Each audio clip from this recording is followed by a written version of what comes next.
Donc, mon verset clé, c'est dans Éphésiens 5, 25 à 27.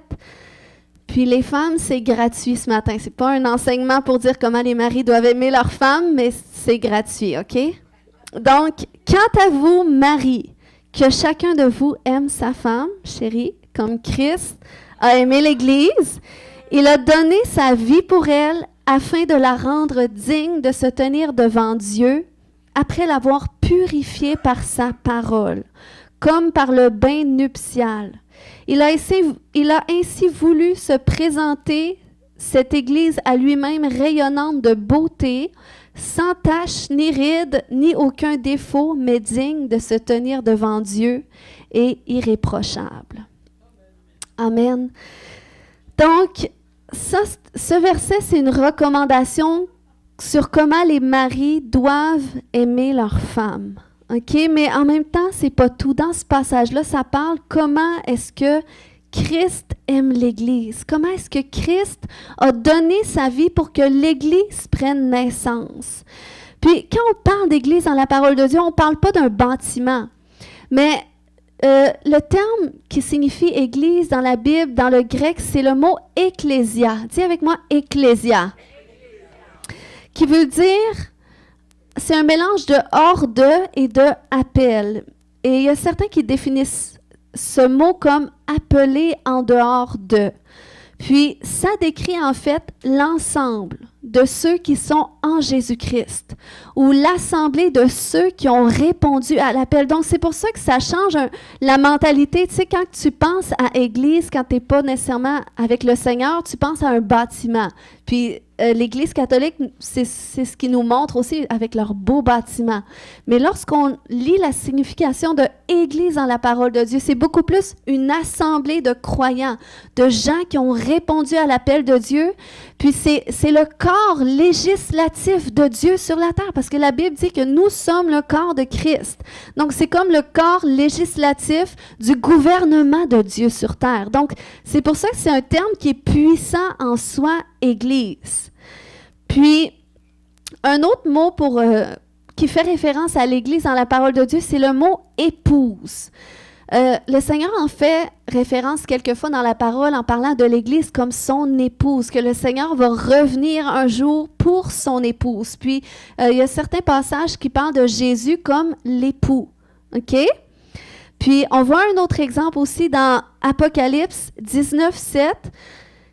Qui dit « Réjouissons-nous, exultons d'allégresse et apportons-lui notre hommage.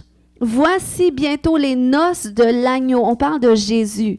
Sa fiancée s'est préparée. Ça, c'est nous, l'Église. Et ça, c'est à la fin des temps. Sa fiancée s'est préparée et il lui a donné de s'habiller d'un lin pur, éclatant. Puis ce lin représente le statut des membres du peuple saint déclaré juste. Donc ça, vous voyez, il y a un lien avec le premier passage que j'ai partagé, comme de quoi que le Seigneur, par sa parole, il est venu pour purifier son Église, pour la rendre devant lui, qu'est-ce que ça nous disait? Rayonnante de beauté, sans tache, ni ride, ni aucun défaut. Donc c'est ce que le Seigneur veut faire avec nous. C'est pour ça qu'il doit faire une œuvre de purification dans notre vie.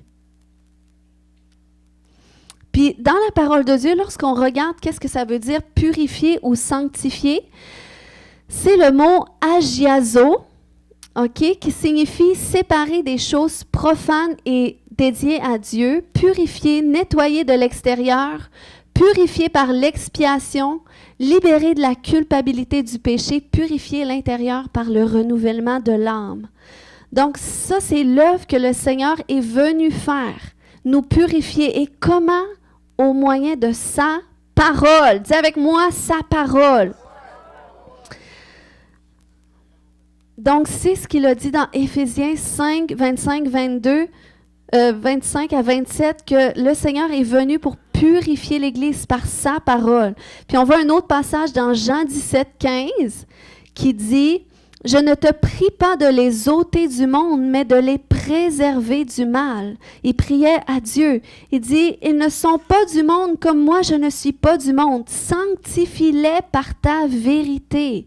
Ta parole est la vérité. Et le mot sanctifier, c'est le même mot pour purifier. Pas trop vite. Oui, c'est correct. Donc, quand on regarde la définition de sanctifier, c'est le même mot pour purifier. Puis, il dit « Sanctifie-les par ta vérité. Ta parole est la vérité. » Donc, on voit que la parole de Dieu fait vraiment une œuvre de purification, de sanctification. Puis maintenant, on voit deux aspects à la parole de Dieu. OK, mais juste avant, OK, ça nous en parle dans Jean 1,14 qui dit « La parole a été faite chair et elle a habité parmi nous pleine de grâce et de vérité. » Et nous avons contemplé sa gloire, une gloire comme la gloire du Fils unique venu du Père. Donc, on parle de Jésus ici. Jésus, c'est la parole qui a été faite chair, qui a habité parmi les hommes pendant un certain temps. Et cette parole qu'il était pleine de grâce et de vérité. Donc, c'est là qu'on voit les deux aspects de la parole. Maintenant, on peut le mettre, qui est grâce et vérité. Donc, qui est grâce et vérité. Ça, c'est les deux aspects de la parole, puis c'est ça qu'on va regarder ce matin. Comment est-ce que ça opère dans notre vie, la grâce et la vérité? Quel rôle que ça joue dans notre vie? Donc, premièrement, la grâce, OK? La grâce de Dieu, c'est quoi? Ça nous permet d'expérimenter le salut gratuitement. On voit dans Éphésiens 2,8, « Car c'est par la grâce que vous êtes sauvés. » Par le moyen de la foi. Et cela ne vient pas de vous.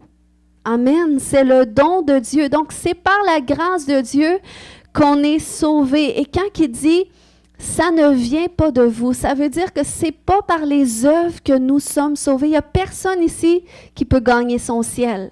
Il n'y a personne ici qui peut gagner son salut. Ce n'est pas parce que tu es une bonne personne que tu es sauvé. Il le dit dans Éphésiens 2,8, c'est par la grâce que vous êtes sauvés, par le moyen de la foi. Ça ne vient pas de vous.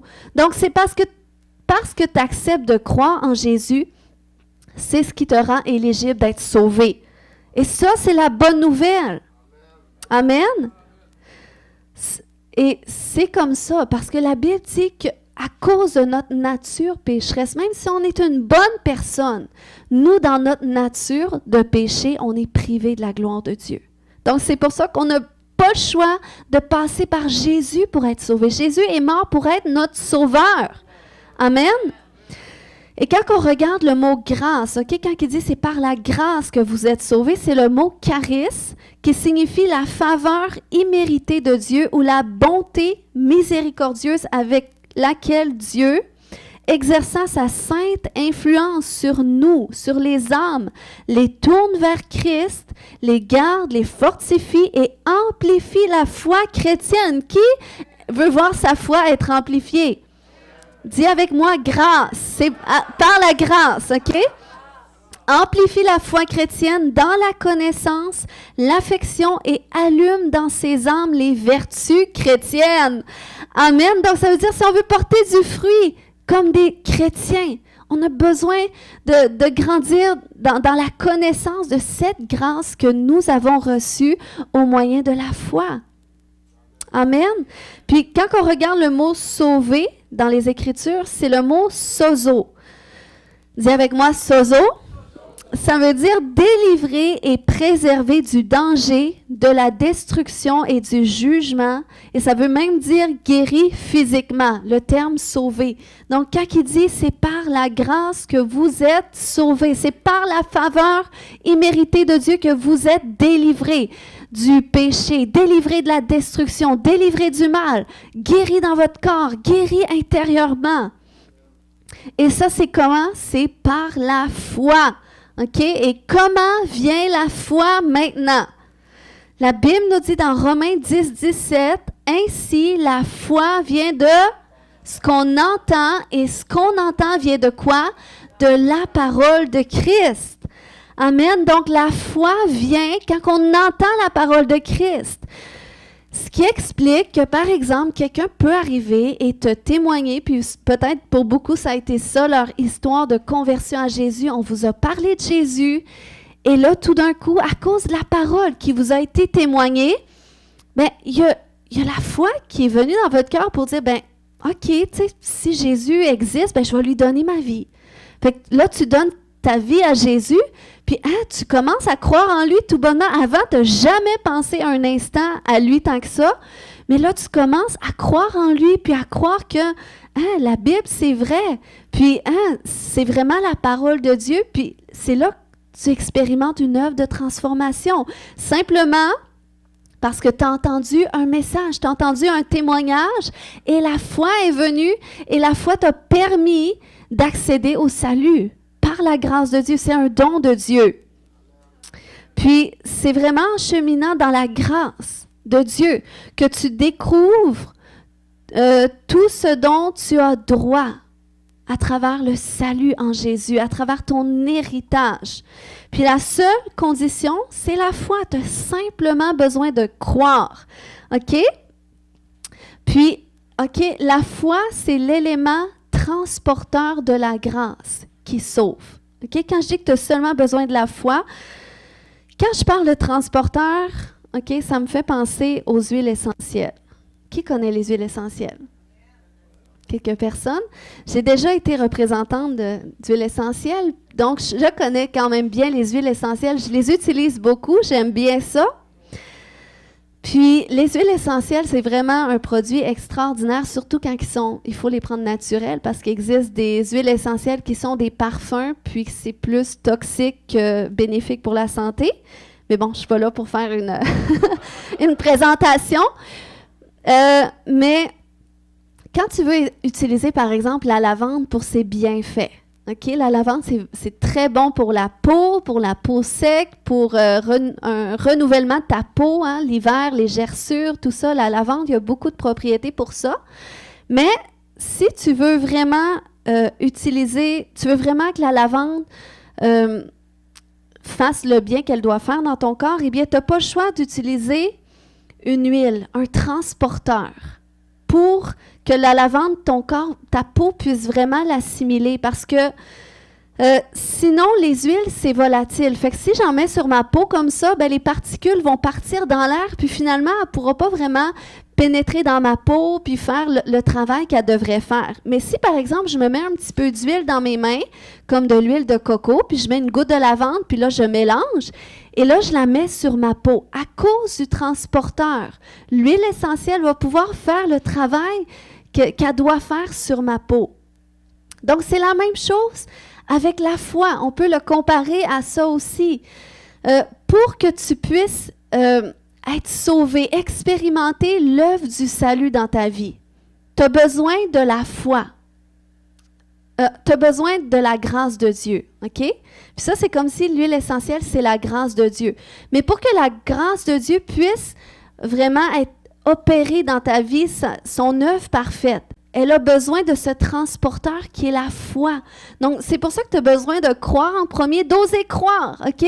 Que c'est vrai. Oser croire que qu'est-ce qui est dit dans la parole de Dieu, c'est vraiment vrai. Que qu'est-ce que Dieu dit de moi, c'est vrai. Donc, c'est la foi. Et à cause de ta foi qui va se mélanger à la grâce, eh bien là, c'est là que tu vas pouvoir commencer à expérimenter la grâce de Dieu qui va te sauver, qui va te transformer, qui va te communiquer les bienfaits. Amen. Donc, c'est pour ça que plus qu'on chemine dans la compréhension de la grâce de Dieu, plus qu'on va en expérimenter les fruits de notre salut ici-bas, OK? C'est pas juste quand tu vas être de l'autre côté, c'est pas dans l'éternité, mais c'est ici-bas. Jésus a dit, je suis venu pour que vous ayez une vie en abondance. Donc, c'est ici la vie abondante. C'est ici que le Seigneur veut intervenir dans tes circonstances, qui veut te prouver son existence, qui veut faire des exploits avec toi par lesquels il va se glorifier. Amen. Mais pour cela, on a besoin de la foi. Amen. Mélangée à la grâce qui va nous permettre de vivre cela. Puis, c'est vraiment dans sa grâce que Dieu nous fait connaître qui on est en lui. C'est vraiment dans sa grâce, dans son amour qui nous fait connaître notre appel aussi. C'est vraiment à cause de sa grâce que Dieu a prévu une destinée pour chacun de nous. C'est à cause de sa grâce envers nous. Il n'y a personne qui mérite d'avoir une vie merveilleuse, d'avoir un avenir. La Bible nous dit dans Jérémie 29, 11 que Dieu dit « Je connais les projets que j'ai pour vous, des projets de paix et non de malheur, pour vous donner un avenir et de l'espérance. Donc ça, c'est sa grâce. Dans sa grâce, Dieu a formé des projets pour nous. Dans sa grâce, c'est lui qui nous a tissés dans le ventre de notre mère. Puis, peu importe toutes les erreurs qu'on allait faire, peu importe toutes les choses mauvaises qu'on allait faire, Dieu avait prévu ce jour où est-ce qu'on allait le rencontrer. C'est pour ça qu'on est ici aujourd'hui, c'est parce qu'on a tous fait une expérience avec Dieu. Et ça, c'est dans son amour, dans sa grâce. Il n'a pas regardé à nos péchés, il n'a pas regardé à qu'est-ce qu'on a commis, mais il a regardé à lui, qu'est-ce qu'il avait planifié pour nous, puis des projets pour nous sortir du malheur, des projets pour nous redonner un avenir, qu'on soit sauvés de la destruction. Et ça, c'est sa grâce. Amen! Donc, la parole de Dieu, elle est grâce, mais elle est aussi vérité. Dis avec moi, vérité. Amen. Donc maintenant, qu'est-ce que la Bible nous dit sur la vérité? La vérité nous purifie, premièrement. OK? Et ça, on a vu ça dans Jean 17 où Jésus a dit « Sanctifie-les, purifie-les par ta vérité. » Ta parole est vérité. Purifie-les par ta parole. Donc, la parole de Dieu, la vérité de la parole de Dieu fait une œuvre de purification dans notre vie. Et quand on parle de purification, on parle de séparation aussi. C'est pour ça que Jésus avait prié à Dieu. Il avait dit, « Je ne te prie pas de les ôter du monde, mais... » préserve-les du mal, sépare-les du mal, sépare-les des œuvres de ce monde, enlève-les pas du monde, mais sépare-les dans leur cœur. Fais cette œuvre de séparation. Puis, c'est vraiment la parole qui nous nettoie de l'intérieur, qui nous purifie, qui nous nettoie de l'intérieur jusqu'à l'extérieur afin qu'on soit préservé du mal, afin qu'on soit préservé de la destruction. Amen. Et là où est-ce que le mal prédominait dans notre vie? Eh bien, le Seigneur veut faire cette œuvre de séparation. Et ça, c'est un cheminement, OK? Que tu expérimentes plus que tu... on va voir, j'en parlerai pas trop d'avance. OK. Donc, la parole nous purifie. Ensuite, la parole nous libère. Et ça, c'est la deuxième chose que la vérité fait. Elle nous rend libres. Et ça, on voit cela dans Jean 8, 32 qui dit « Et vous connaîtrez la vérité, et la vérité nous rendra libres. » Amen. Donc, la purification dans notre cœur, la liberté de notre âme, c'est le fruit de la vérité de la parole de Dieu. Puis, on doit comprendre que ces deux aspects de la parole, grâce et vérité, c'est deux aspects qu'on doit vivre pour avancer sur le chemin de notre destinée. OK? La grâce de Dieu et la vérité. On a vu que la foi, c'est l'élément transporteur de la grâce pour nous faire vivre les bienfaits du salut. Maintenant, l'élément transporteur de la vérité qui nous libère, c'est quoi? C'est la connaissance. Parce que c'est ce qu'il a dit, Jésus a dit, vous connaîtrez la vérité et la vérité vous rendra libre. Donc, l'élément transporteur de la vérité, si je veux vraiment vivre les bienfaits de la vérité qui me libère, qui me purifie, eh bien, j'ai besoin de la connaissance. C'est ce qui va faire rentrer cette vérité en moi. Donc, la connaissance. Dans le grec, le mot connaîtrez, c'est le mot ginosko. Donc, c'est un truc, si vous voulez vous souvenir du mot, pensez à Gino. Connaîtrez Gino. Ginosko, connaîtrez. OK? Ça veut dire apprendre à connaître. Donc, vous apprendrez à connaître la vérité et la vérité vous rendra libre. Vous viendrez à la connaissance de la vérité. Vous comprendrez la vérité. Et la vérité vous rendra libre. Donc, ce n'est pas juste de connaître dans le sens d'entendre, mais c'est vraiment d'assimiler, de comprendre, d'avoir une révélation sur la parole de Dieu, sur qu'est-ce que dit cette parole-là. Puis c'est là qu'on peut expérimenter l'œuvre de purification. Puis la connaissance est importante parce que Dieu, on se souvient qu'il a dit dans Osée 4:6, « Mon peuple est détruit Parce qu'il lui manque quoi? La connaissance. Il n'a pas dit les gens du monde sont détruits, les autres peuples sont détruits. Il a dit, vous, mon peuple, est détruit parce qu'il lui manque la connaissance.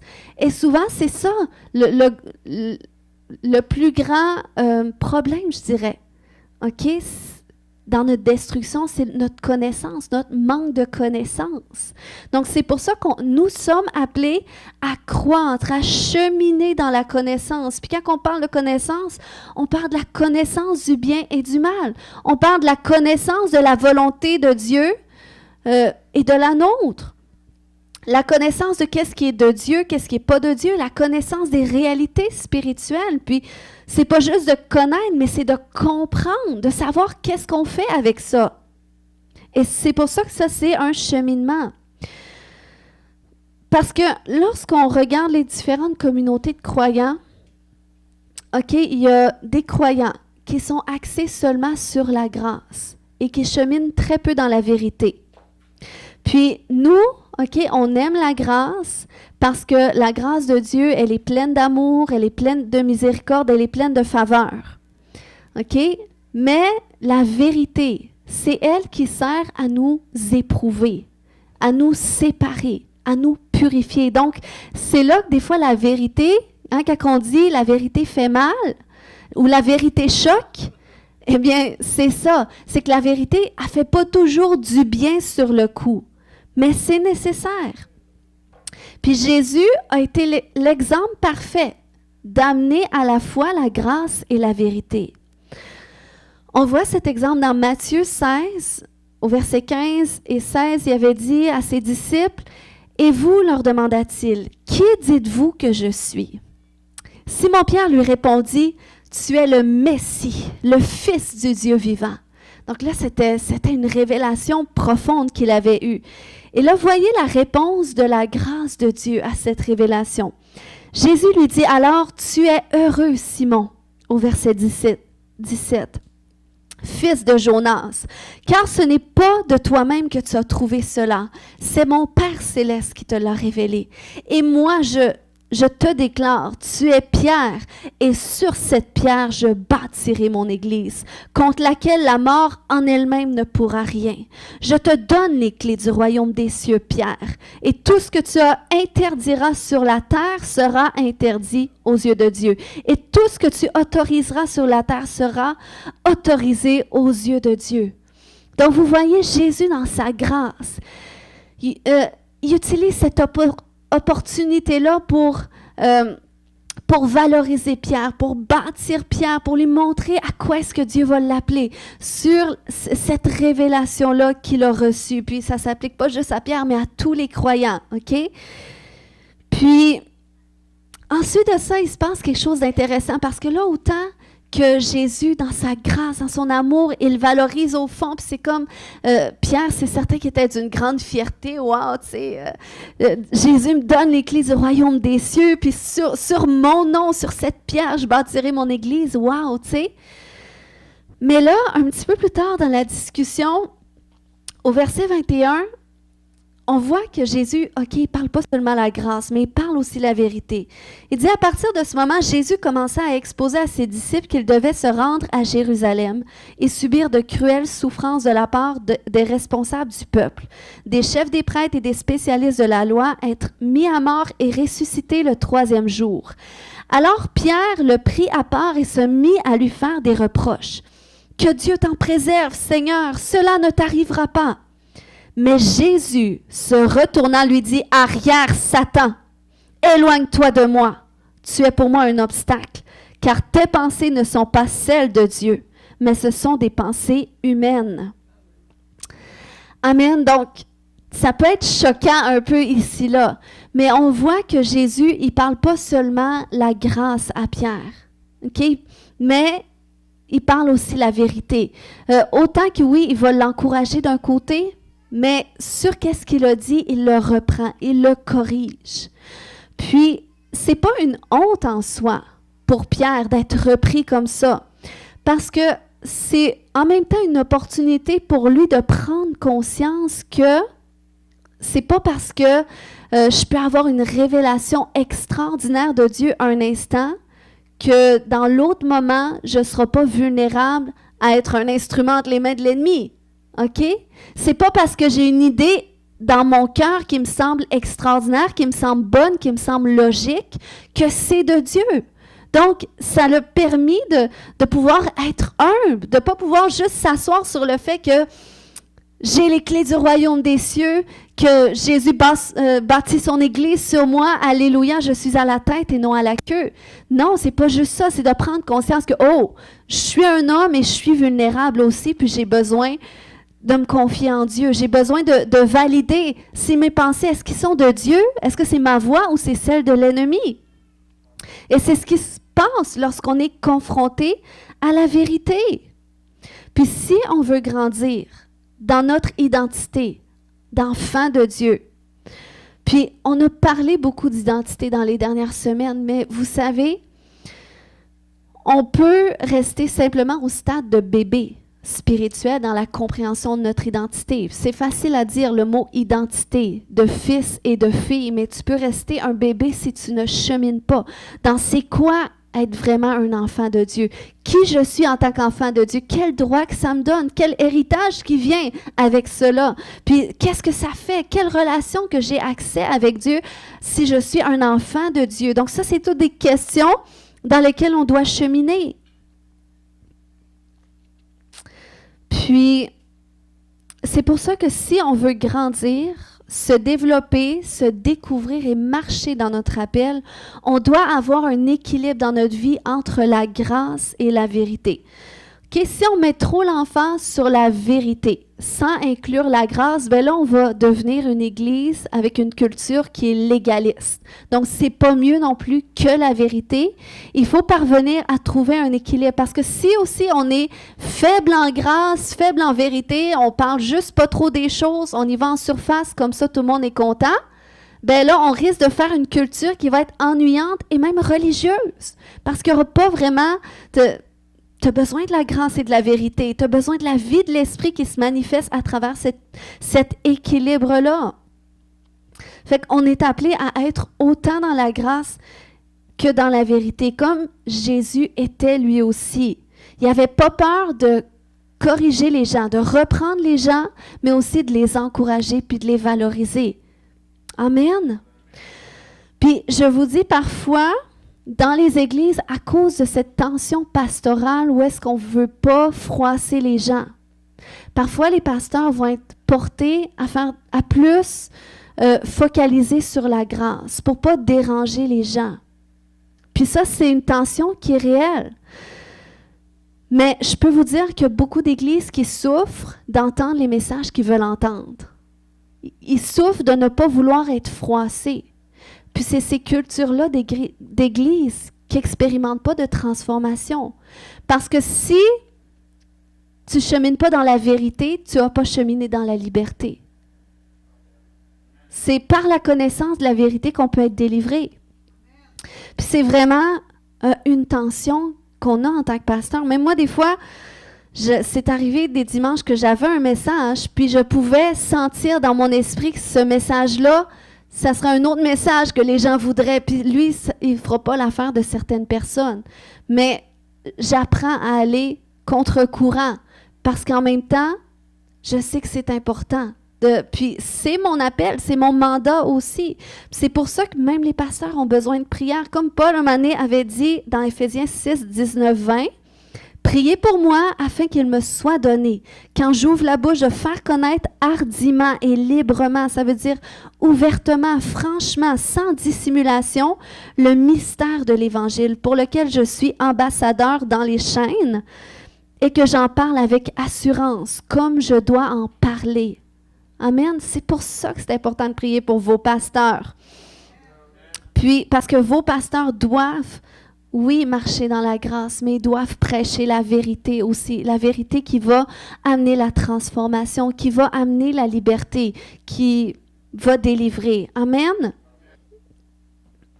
Puis, ceux qui me connaissent, OK, vous remarquerez, ceux qui ça fait longtemps qu'ils sont avec nous, vous remarquerez que je suis très forte sur la grâce dans le sens que je ne suis pas le type de personne qui va juger les gens. Je suis vraiment quelqu'un qui... puis je tente vers ça, par le Saint-Esprit. C'est pas par mes propres forces, mais le Seigneur m'a donné un cœur pour les âmes. Donc, j'aime chaque personne où est-ce qu'ils sont rendus. Puis, je juge pas chaque personne où est-ce qu'il est, mais je vais beaucoup plus essayer de comprendre chaque personne, là où est-ce qu'ils en sont, puis comment est-ce que je peux semer dans leur vie, comment est-ce que je peux les encourager. Puis, si il y a quelqu'un qui me critique, qui me parle mal, qui agit mal envers moi, ben, je vais être capable de dire, à cause de cette grâce de Dieu que je cultive dans ma vie, je vais être capable de dire, Seigneur, pardonne-leur. Parce qu'ils ne savent pas qu'est-ce qu'ils disent. Parce que, Seigneur, c'est leur connaissance qui est à ce niveau-là. Donc, je vais être capable de prier pour eux, puis de les aimer, puis de les revoir un dimanche matin, puis de les regarder comme si rien n'était. Parce que je sais que ce n'est pas associé à eux. C'est une question souvent de compréhension. Mais moi, mon rôle en tant que pasteur, c'est de vous aider à grandir dans la connaissance. Puis la connaissance, vient quand tu fais l'expérience de la vérité à travers la parole de Dieu. Et c'est là que tu peux enseigner la vérité et le faire dans la grâce. Amen? Puis quand tu amènes la vérité, quand tu essaies d'enseigner la vérité, quand tu parles la vérité, c'est inconfortable. Dis à ton voisin inconfortable. Rappelez-vous, la parole de Dieu, elle est là pour éprouver, pour séparer, pour purifier. Qu'est-ce qui fait du bien dans ces trois mots-là? Sur le coup, c'est dérangeant, OK?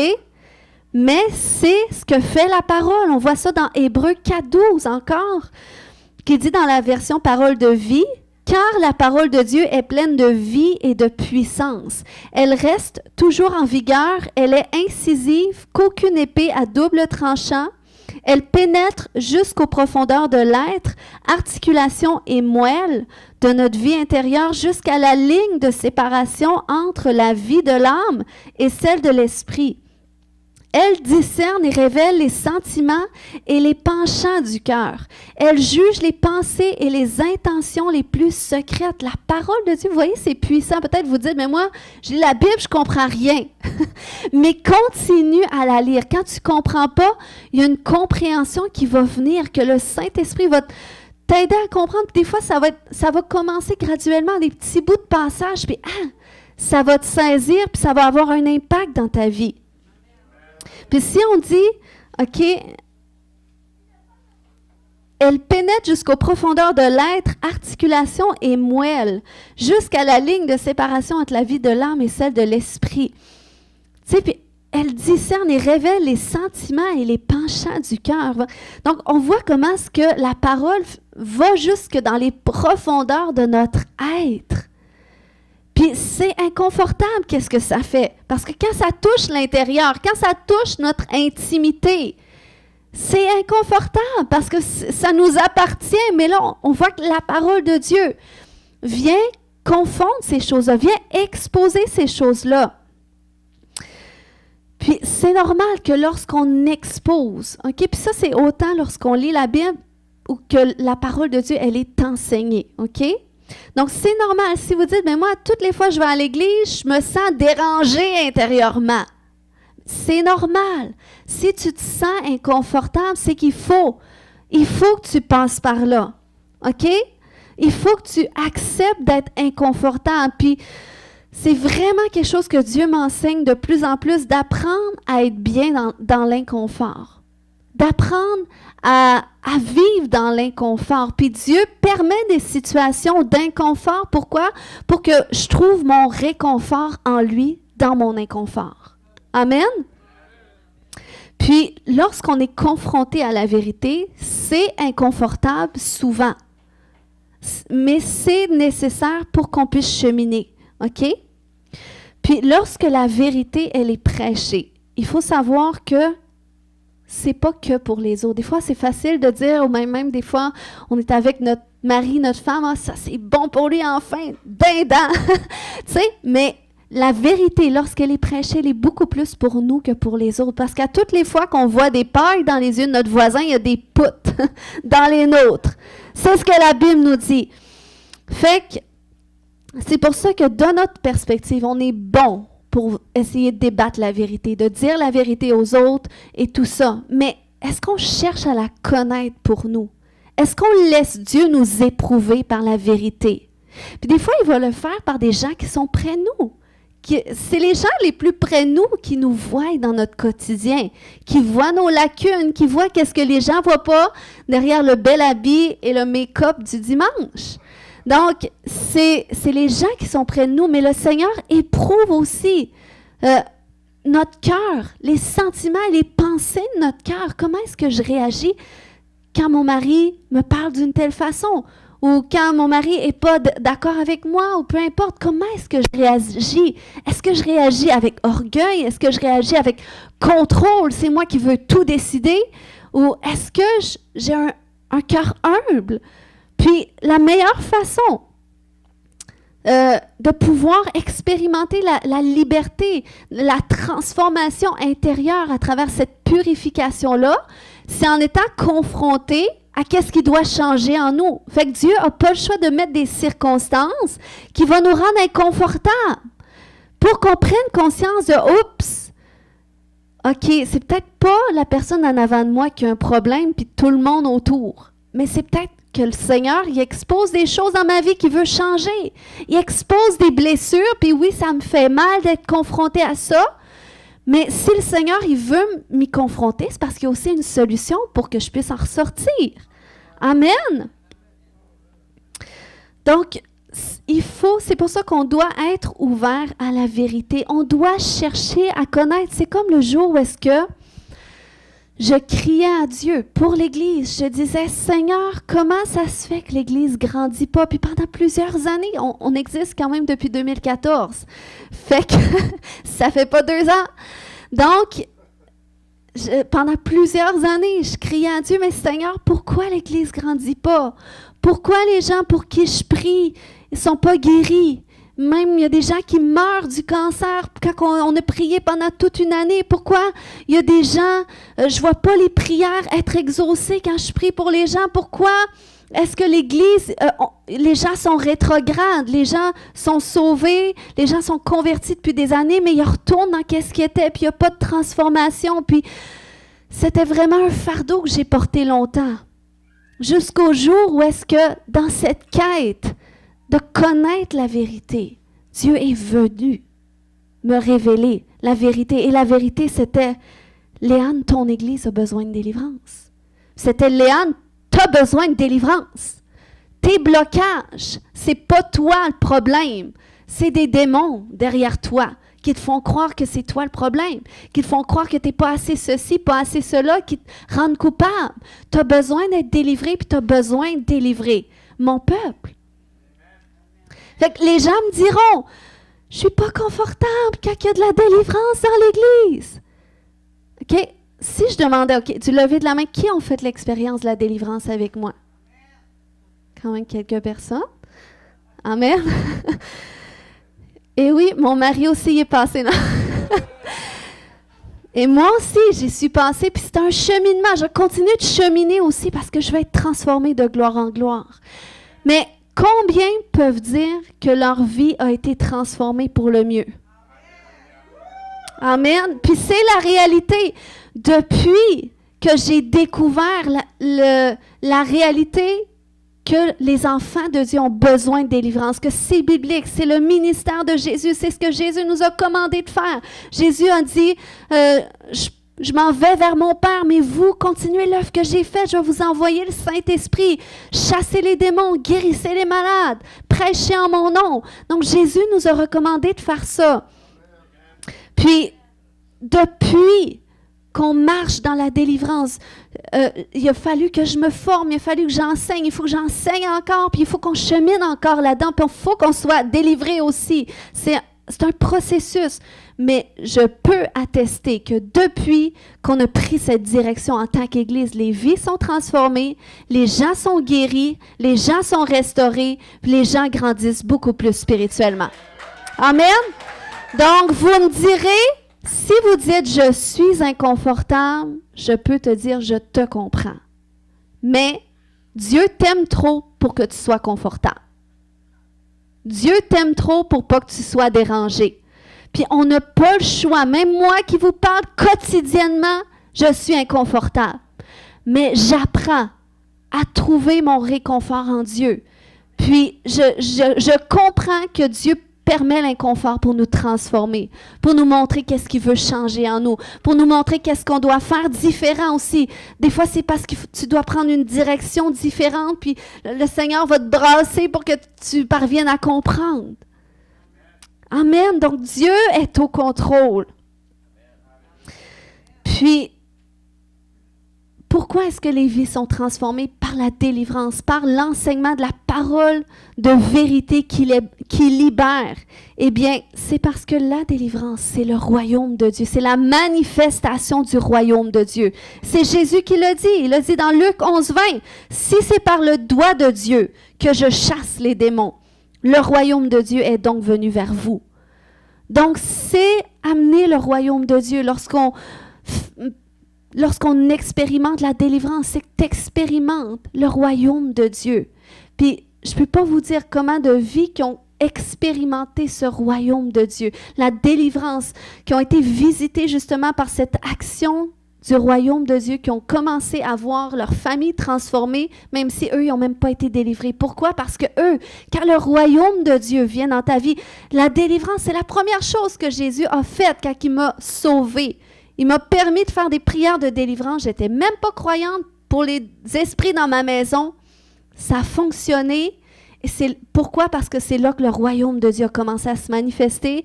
Et moi, j'ai été touchée, toute ma famille. Mon frère est rendu pasteur qui était dans prison, dans drogue à répétition. Pourquoi? Parce que le royaume de Dieu s'est manifesté. Le royaume de Dieu est venu vers nous. Et oui, ça a pris des années. Mais ça a pris un cheminement à nous aussi, d'être transformés, de grandir dans la connaissance de la vérité. Puis, Dieu a fait son œuvre partout autour. Amen! Donc, ce matin, j'espère que tu es encouragé. Amen. Quel que soit ce que tu vis, quel que soit ce que tu traverses, Dieu est fidèle. Dieu est au contrôle. Puis comme je disais tout à l'heure, la meilleure façon de te libérer, de te transformer, c'est de te confronter à qu'est-ce qui ne va pas dans ta vie. Hein, si tu as de l'orgueil dans ton cœur, c'est vraiment problématique. C'est certain que le Seigneur va mettre plein de circonstances sur ton chemin où est-ce que ça va faire bouillonner l'orgueil. Pourquoi? Jusqu'à temps que tu t'en rendes compte, tu te dises « Oh, c'est vraiment un problème que j'ai. » Mais la bonne nouvelle, c'est que si Dieu l'expose, c'est parce qu'il veut m'en délivrer. Si tu es timide, OK? Si ton problème, c'est la timidité, Dieu va te mettre devant plein de circonstances malaisantes. Et je sais de quoi je parle. Puis, pourquoi qu'il va faire ça? Pour que tu sois tellement inconfortable dans ta timidité qu'à un moment donné, là, que ça change en un rugissement de lion qui dit « Ah! C'est assez de me taire, il faut que je sorte de ça. » Puis c'est comme ça, parce que si le Seigneur te met confortable, ben oui, ma petite fille, parle pas, témoigne pas, reste dans ton coin, fais-toi pas des amis. Oui, tu vas être confortable, mais tu vas être malheureux. Tu ne rentreras pas dans ta destinée, tu ne feras pas ça à quoi Dieu t'appelle, tu ne découvriras pas tes dons. C'est lorsque tu es actif, lorsque tu chemines par la foi, dans la grâce de Dieu, dans la découverte de son amour. Ça n'a rien à voir avec toi. Ça n'a rien à voir avec comment est-ce que toi tu te vois. Mais ça a tout à voir avec Dieu. Et depuis que je fixe les yeux sur Dieu plus que sur moi, je vais beaucoup plus loin que je pouvais aller avant lorsque j'étais focalisée sur moi, sur qu'est-ce qu'il n'allait pas avec moi. Amen. Dieu est merveilleux. Dieu est merveilleux. Donc ce matin, on va prier. Alléluia. On peut se lever tout le monde ensemble, s'il vous plaît. S'il y a quelqu'un ce matin qui n'a jamais donné toute sa vie à Jésus, qui n'a jamais dit à Jésus, ben, j'aimerais ça faire l'expérience de te connaître. Puis tu dis ce matin, ben moi j'aimerais ça. Ben, j'aimerais prier avec toi. Est-ce que quelqu'un ce matin, lève la main si tu l'as fait déjà, tu n'es pas obligé de le refaire. Parce que c'est une prière qu'on fait juste une fois, puis après ça, c'est par la foi qu'on est sauvé. Il suffit de croire. Et si ce matin, il y a quelqu'un qui dit, ben moi j'aimerais ça. Donner ma vie à Jésus. Oui, je vois cette main. Y a-t-il quelqu'un d'autre ce matin qui dit, moi j'aimerais ça, faire l'expérience de connaître Jésus?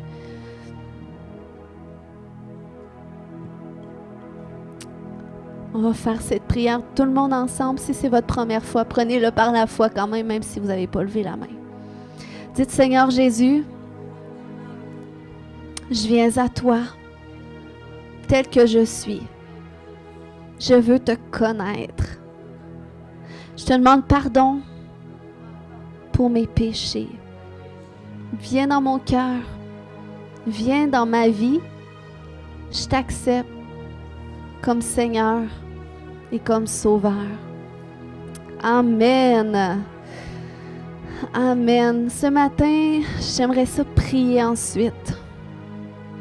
Est-ce qu'on pourrait juste commencer à regarder vers Dieu? J'aimerais qu'on élève nous-mêmes des prières vers Dieu ce matin. J'aimerais qu'on commence à dire à Dieu, Seigneur, je te demande pardon. Je te demande pardon pour avoir fui l'inconfort. Oh, alléluia. Alléluia. Vous savez que souvent quand on fuit justement la vérité, qu'on fuit l'inconfort, c'est à cause de la peur. C'est l'ennemi qui veut nous enraciner dans la peur. Mais aujourd'hui, le Seigneur, il veut te donner le calme et la confiance en lui. Il veut te dire, fais-moi juste confiance. C'est mon processus dans ta vie. Tu as simplement besoin de me dire oui. Tu as simplement besoin de me dire, fais ce que tu dois faire, Seigneur. Puis je vais y aller à ton rythme. Le Seigneur, il ne te bousculera pas. Le Seigneur, il va te rendre inconfortable d'une façon que tu peux le supporter. Comme il dit dans sa parole, qu'il ne nous tentera pas au-delà de nos épreuves. Donc, il va te rendre inconfortable juste à la limite de ce que tu es capable. Puis, c'est pas obligé que personne ne sache autour de toi. Des fois, c'est des choses que tu vas vivre seul à seul avec lui. Mais accepte de cheminer dans la connaissance de la vérité. Accepte de cheminer, de grandir dans les voies de Dieu, de grandir dans sa connaissance. Amen, Seigneur. Alléluia. Oui, Père, on veut se repentir pour toutes les fois, Seigneur Dieu, qu'on a fui l'inconfort, pour toutes les fois qu'on a cherché même à se cacher quand tu voulais exposer des choses dans notre vie, ces fois où est-ce qu'on a endurci notre cœur, Seigneur Dieu, pour trouver un coupable, pour trouver une victime, Seigneur Dieu, alors que, Père, c'était dans notre vie que tu voulais exposer des choses, que c'était dans notre vie que tu voulais nous faire comprendre des choses qui allaient changer les circonstances autour de nous. Mais la bonne nouvelle avec toi, Seigneur Dieu, c'est qu'il n'est jamais trop tard. La bonne nouvelle avec toi, Seigneur Dieu, c'est que là où est-ce qu'on a peut-être perdu du temps ou qu'on a résisté longtemps, bien, il n'est jamais trop tard pour reprendre la marche avec toi. Il n'est jamais trop tard pour te redonner la place. Puis toi, Seigneur, tu fais en sorte que ce temps qu'on a perdu peut-être, eh bien, qu'on le retrouve. C'est pour ça qu'il n'y a pas de condamnation en toi, Jésus. Et ça, c'est l'œuvre de ta grâce. Dans le nom de Jésus. Seigneur, merci, Papa, que tu déverses ta grâce ce matin sur tes enfants. Déverse, Seigneur Dieu, une mesure fraîche de ta grâce, Seigneur Dieu, une compréhension fraîche et nouvelle de ta grâce. Combien dans ta grâce tu les as choisis, combien dans ta grâce tu les as aimés avant même qu'ils t'aiment, tu les as connus avant même qu'ils te reconnaissent. Dans ta grâce, Seigneur Dieu, tu as prévu un avenir pour eux, tu as prévu, Seigneur Dieu, des solutions pour sortir de leurs difficultés dans ta grâce.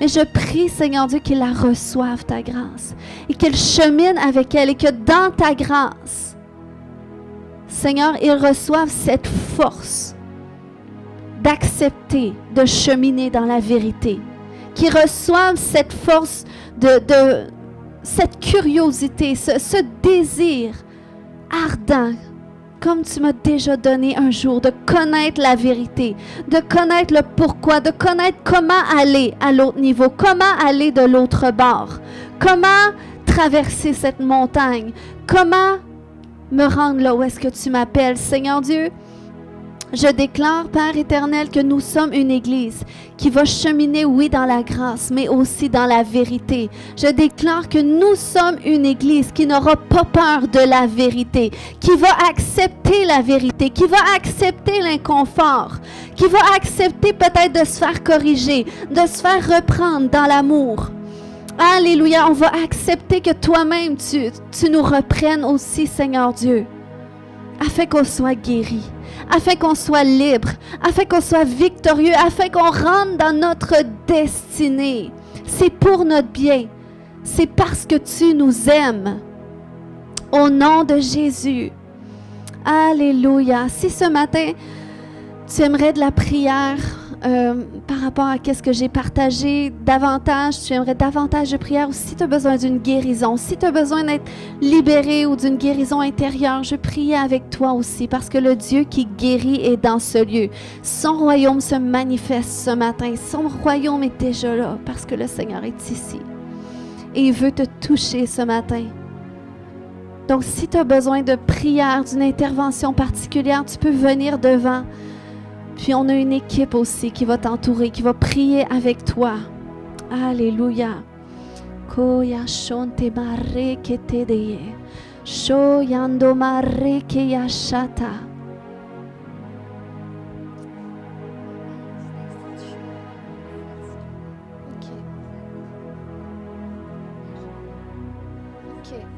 Amen. Donc ce matin, Alléluia. Merci Jésus. Merci. Est-ce que Serge, tu veux prier pour Caroline, s'il te plaît, pour la fibromyalgie, la fatigue? La COVID longue. C'est bon. On va prier pour ça. Amen. Tu veux-tu me regarder pendant que je prie? Parce que si c'est spirituel, je veux l'adresser. J'aimerais que tu me regardes quand je vais prier. Parce que si c'est spirituel, je veux l'adresser, fait que je veux que tu me regardes.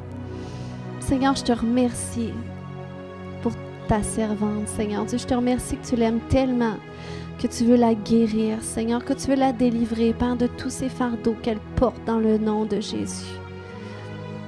Je viens lier tout esprit d'infirmité qui est derrière cette COVID longue.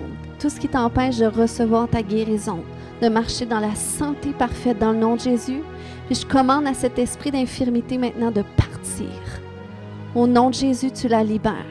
Elle n'est pas à toi, tu libères son immunité, tu libères son énergie, tu libères chaque partie de son corps dans le nom de Jésus.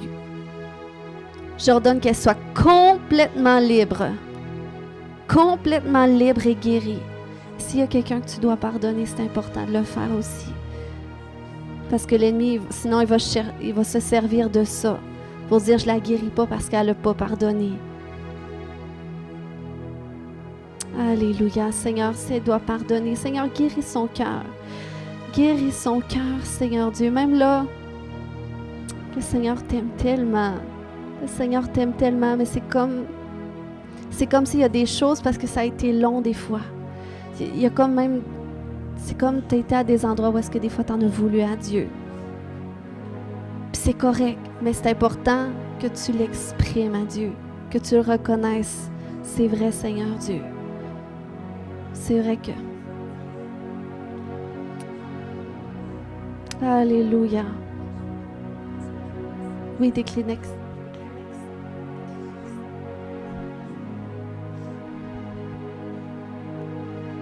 Amen. Seigneur, merci, Papa. Merci que tu la libères de toute déception, Seigneur Dieu. Dans le nom de Jésus. Tu la libères de toute déception aujourd'hui, Seigneur Dieu, de toute affliction qu'elle porte encore. Dans le nom de Jésus, de tous ces fardeaux, toutes ces choses pas réglées dans le nom de Jésus. Je vais maintenant briser. C'est comme si il y a un cran encore qui est là, comme entre les choses que tu veux voir, entre la manifestation de tes prières, entre qu'est-ce que tu demandes, puis ça devient lourd. Mais aujourd'hui, dans le nom de Jésus, je viens briser maintenant ce cran.